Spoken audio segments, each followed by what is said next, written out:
for a quick overview for a book in the Bible? This podcast series gives you that and more, as Bible teacher Mike Beaumont makes sense of this unique collection of books, prompted by questions from David Taverner. In this conversation, we're going to be focusing on the first book of Chronicles.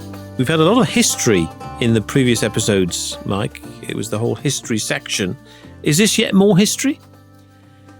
It really is. And that's an interesting phrase that you used there, David, because the title of this book in Hebrew is not Chronicles, but the annals of the days, the records of the days. So it really is a history book. Interestingly, when the Hebrew text was translated into the Greek edition, the Septuagint, it was renamed The Things Omitted. And it was only St. Jerome, when he did his Latin version, the Vulgate, he changed it to the Chronicles of the whole of sacred history, shortened now to Chronicles. So we have got more history. And the interesting thing about 1 and 2 Chronicles, as we come to look at this history, is, well, any school teacher would look at this and think, there's been some copying going on here. Because there are huge chunks of 1 and 2 Chronicles that frankly are just taken from 1 and 2 Kings, almost verbatim, and inserted into this text with some additions and some omissions. So it is history, and it almost looks like a repeat of what we have seen already in 1 and 2 Kings, but as we'll see it's a repeat with a different purpose and different emphases. I suppose the very nature of how history is recorded is often recorded for a particular reason and from a particular point of view. So what makes 1 Chronicles different? What makes it different is this. The history of Israel recorded in 1 and 2 Kings was written when Israel and Judah had been taken into exile. Israel now was no more, dispersed by the Assyrians. Judah taken by Babylon and kept in people groups in the nation of Babylon in exile.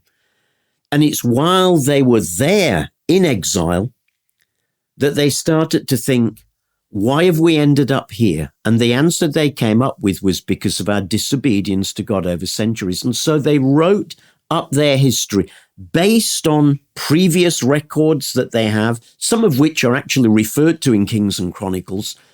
And they wrote up the history really to answer the question, how did we end up here in exile? And the answer was because of our disobedience.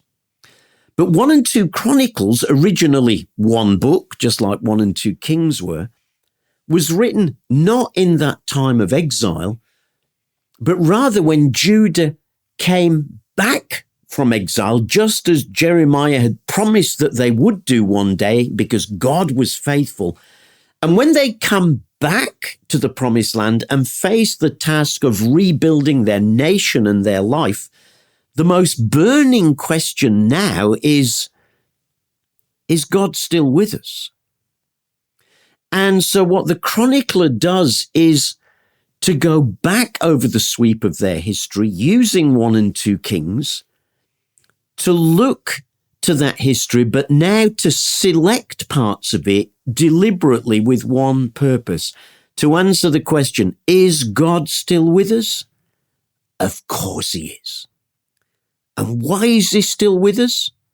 Well, because he's had a plan that goes right back to the beginning that we are still part of, and because he made a promise to David and his descendants.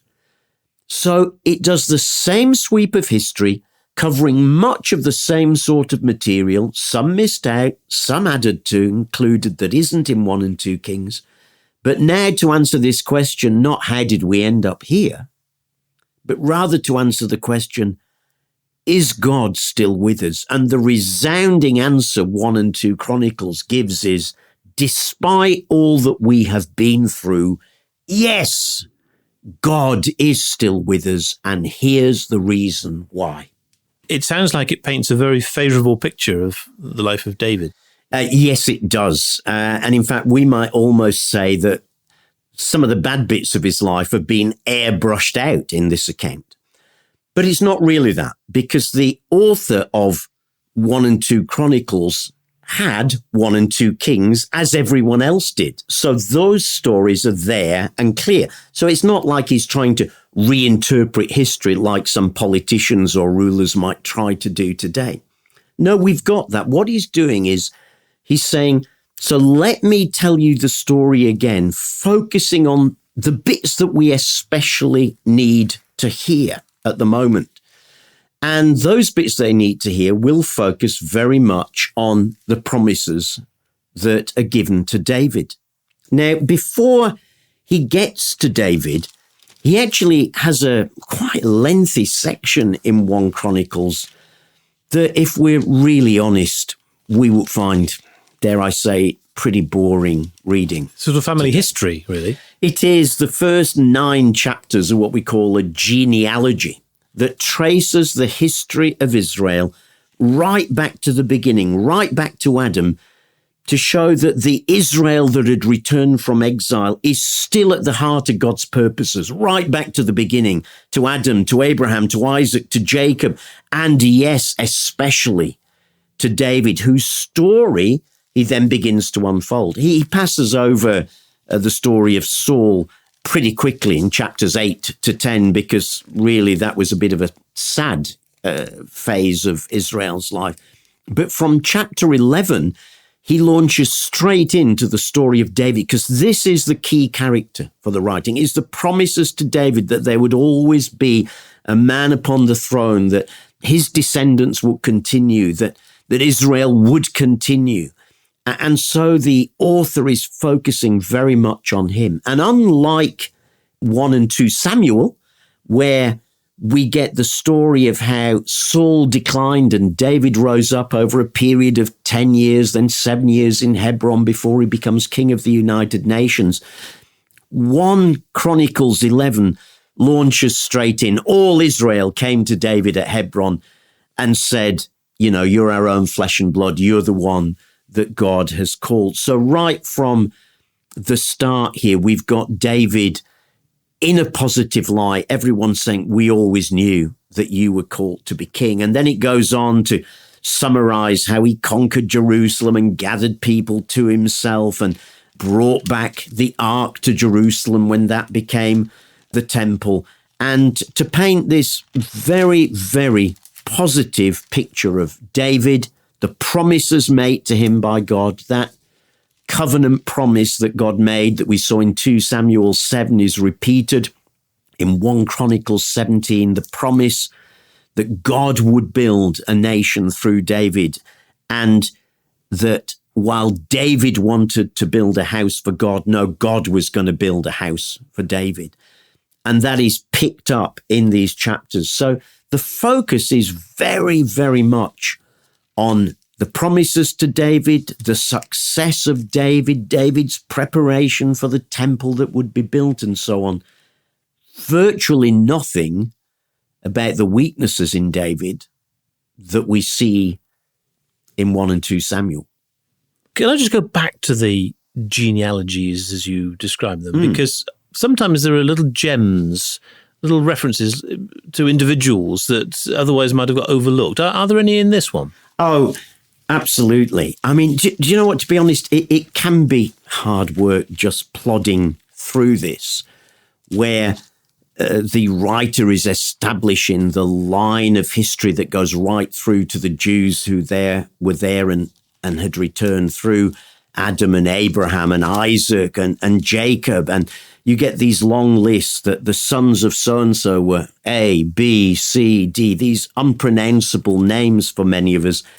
And the reality is that many of us will read these bits and probably skim read, and yet don't skim read too fast, because, as you say, there are some little treasures, some little gems, a bit like digging for diamonds. There's a lot of dust and muck around, but in there are some diamonds. One of them is in 1 Chronicles chapter 4, where we're introduced to a man called Jabez. And suddenly, in the midst of this, the son of, we read this, that Jabez was more honorable than his brothers. His mother had named him Jabez, saying, I gave birth to him in pain. Now, the name Jabez in Hebrew sounds like the word for pain, so she'd named him after what she'd experienced. Fancy going through life being called pain. And then we read this, Jabez cried out to the God of Israel, oh, that you would bless me and enlarge my territory. Let your hand be with me and keep me from harm so that I will be free from pain. And God granted his request. Now, these little sort of inserts weren't unusual in the history of that time. We find them in other people groups' histories. So it's not unusual in itself. Why was this one included? Do you know what? The short answer is I don't know, but I might have one suspicion, because I think what happens here is Jabez, pain, had ended up living out the life that he was named. And he comes to a point in his life where he says, I know my past, but I refuse to have my future shaped by my past. I refuse to go on living as Mr. Pain. And so he calls out to God and says, God, that you would keep me from pain and let me come into all that you have got for me.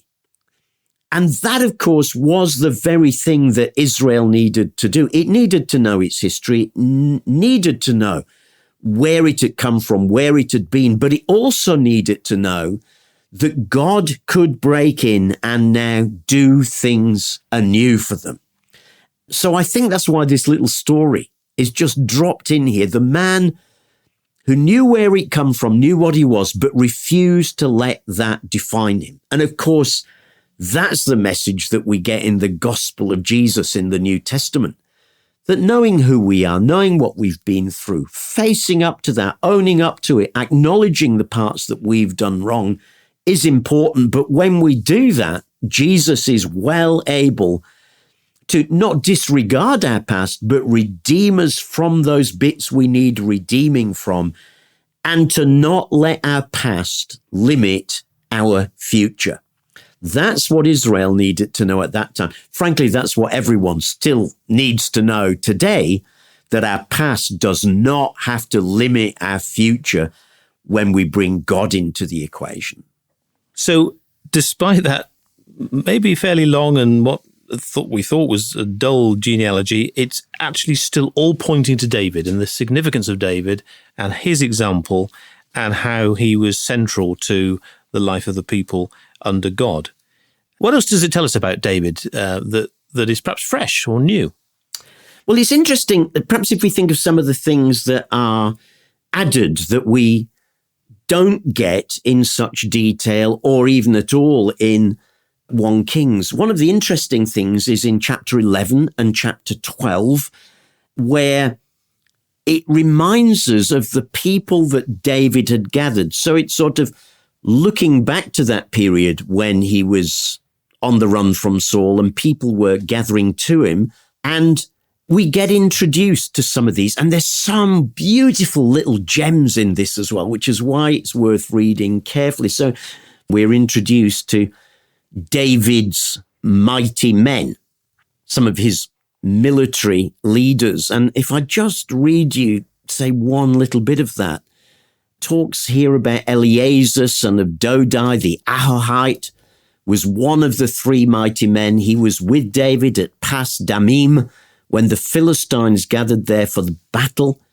And at a place where there was a field full of barley, the troops fled from the Philistines, but they took their stand in the middle of the field and defended it and struck the rocks down. You know, there are times in life when we just have to take a stand in the middle of the field, not going running and hiding and saying, this is where I have to stand. I can go no further. Maybe even for some people listening today, they felt under pressure, felt they needed to run. And there are times in life when we just need to take our stand and trust that God will come and help us. So one of those little gems you talked about there.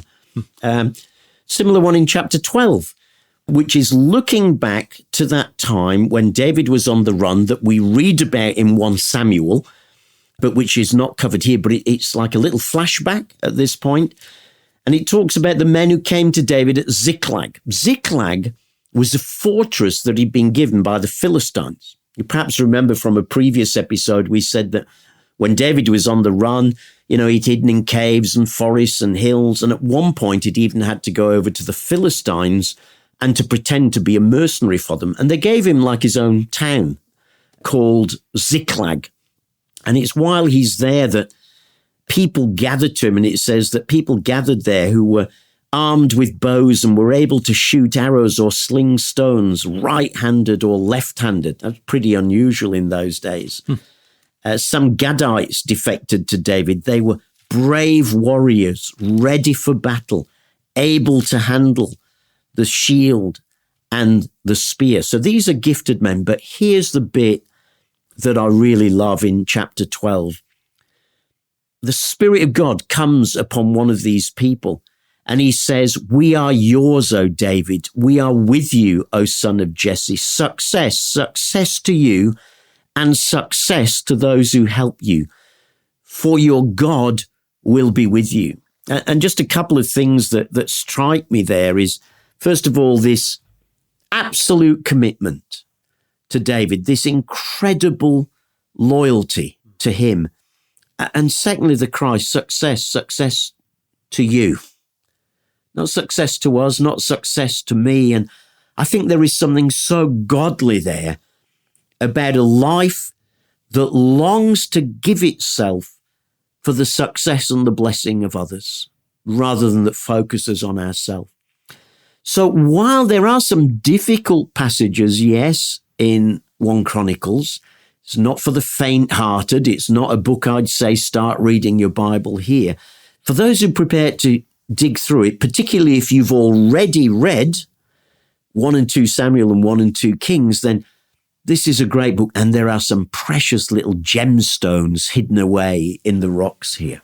And it gives us an insight, obviously, into David's life and some of his areas of focus, including around the temple and how important that was.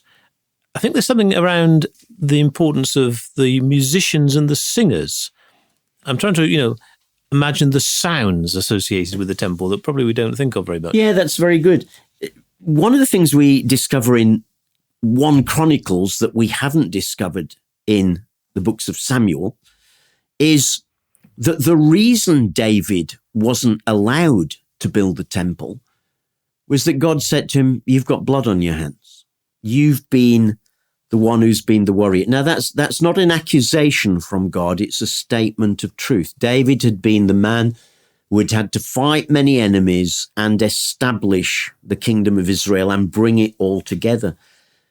And here is God saying in 1 Chronicles that, look, I see what's in your heart. I know what you want to do. And no, I'm going to build a house for you, not you build one for me, like we've seen in 2 Samuel 7. But here is another reason given. I can't let you build this house because you've got blood on your hands, and I need this holy temple to be built by someone who's not got blood on their hands. So what David will do is, if he can't build a temple, he will prepare for it. And the last sort of third of 1 Chronicles is really all about preparations for the temple, getting materials for the temple, the best that he can find, making a plan for the temple. But yes, there's also this thing about the ministry of music and singing that he also makes preparation for. Now, we know that David was a singer himself. We know that he loved singing. From his earliest days, we discover in 1 Samuel, when he is brought to King Saul, he's brought to King Saul because he plays a nifty harp and he can knock out a good tune on it and sing a good song. And that had a way of soothing King Saul when he went into one of his manic phases. And it looks like when David was up there on the hills as the young shepherd boy watching over the sheep, he took his harp there and would often strum a few chords, and probably some of those early psalms took origin there. Certainly things like Psalm 23 was written out of his experience as a young shepherd boy. But David from the beginning then he had a song in his heart for the Lord. He loved singing worship songs. And so one of the things that happens here is that he sets apart musicians and singers. And if I just do a quote here, he sets apart musicians and singers to quotes to proclaim God's messages to the accompaniment of lyres, harps, and cymbals. So in other words, he recognized that music and song can bring God's word to us as much as a sermon or a spoken prophetic word. You know, there's something about music and song that can sometimes get into your heart in a way that a sermon or a message cannot do. I mean, I can remember personally when the coronavirus first started to take hold around the world, and there was that group, frankly, I can't even remember where they were from, who was the first ones to do it, but they sang the Aaronic blessing, the Lord bless you and keep you, the Lord make his face to shine upon you. And it was done online with people in different places. And then that was repeated again and again by different groups and different churches, which is why I can't even remember where it came from. But I remember hearing that song and letting it wash over me, and my heart feeling deeply stirred and tears coming down from my eyes, because it was doing what David recognized and what David was preparing for here, that music and singing can be an incredibly powerful ministry for God, not just entertainment. That's the last thing we want in church today. But as a means of drawing us into God's presence and also bringing God's word to us. So he makes a lot of preparation, not just for the sort of bricks and mortar and the artifacts that are going to go into the temple eventually, the temple that Solomon, his son, will build, but he makes provision in this way. And, you know, one of the things that you see pretty quickly when you read some of these historical books, but also when you read the Psalms, both the ones that David wrote and some that were written by other worship leaders of the times, is that temple worship was a pretty noisy and lively affair. It was not accompanied by a solemn organ by any means, but it had all kinds of instruments, stringed instruments, wind instruments, percussion instruments. There was lots of singing and clapping and dancing, and we see lots of that in the Psalms. We see that David himself was an exuberant worshiper. We've got at least one example of that where he dances furiously to accompany the ark coming back to Jerusalem, to the point where his wife feels pretty disgusted by what he does. And he says, listen, I was doing it before the Lord. I'm not bothered what you think. So the ministry of music and singing, very important for David, to the point that he makes incredible provision for it for when the temple will finally be built. Bearing in mind that having been told by God that he wasn't to build the temple, he could have turned around and then not felt very good about that and, you know, become bitter, etc., because that was a crucial thing to be involved with. But that wasn't the case. Yeah, absolutely. That's a good thought, David, because it would be very easy, wouldn't it, to sort of, I suppose we might say, almost go off in a huff. And even a huff with God and say, well, all right, then fine, you know, blow it. I won't bother. But no, God, you know, he had in his heart this passionate desire to build the temple. And he thought, well, okay, if God, you're saying to me, I can't build it because I've blood on my hands. Remember, that's not a curse, but rather a statement of fact. If my role has been to be the warrior rather than the worshipper, then do you know what? I'm going to do everything in my power to make it possible for someone else. And I think that's such a powerful challenge to us, because there are times when we can't do things ourselves, but it does lie in our power to make it possible for other people to do things. And it's a good test of our hearts, because if in our hearts we say, well, you know, The pastor might say to us, thank you so much for what you've done in bringing this ministry to this point, but we need someone else to take it on to the next stage. Is our heart to say, well, I'm going to do whatever I can to serve that person and that ministry, or to go off in a bit of a huff? And David, you're absolutely right, did not choose that option. He did everything possible to make it really easy for his son to build the temple, both by this preparing the music and the singing for it, in terms of encouraging people to bring gifts to the temple. So in chapter 29, he gathers the leaders of the people and basically says, well, here's my resources, here's my gift. He leads the way. That's always good. You know, pastors are making an appeal for gifts. Let them be the first to put their hand in the pocket and to give generously. And he makes this incredible financial gift towards the temple and then says, now, who's willing to consecrate himself to the Lord today? I've led the way. Who's coming? Who's coming with me? So incredible generosity. Do you know what? Generosity, not just of heart, a generosity of spirit that seemed to characterize this guy. The two are connected. Very much so. And do you know what? If we aren't generous out of our pockets, I don't think we should convince ourselves we're generous in our spirit. And if we do think we're generous in our spirit, then it will always spill over to being generous out of our pockets to bless others and bless other ministries, even ministries that are beyond ourselves, even ministries, and I can say this perhaps in a way that you can't, even ministries like UCB that will reach places that we personally couldn't reach ourselves. You said at the beginning that the book of Chronicles, this first book, kind of addresses that question, is God still with us? And it's answered through the life of David. So as you come back to 1 Chronicles, and as you say, it's not always an easy read, what would you say is the main lesson to learn from it? I think I'd probably sum it up with this simple sentence. God is always with us. Do you know, even when we've messed up, even when we've got it wrong, which is exactly what Israel and Judah had done, not just once, not just twice, but over centuries and centuries, God's patience had prevailed with them. But even when we've got it wrong, we can always believe that God is still with us, still there, ready to welcome us back. Now, that's not to say God said, never mind, it's not important.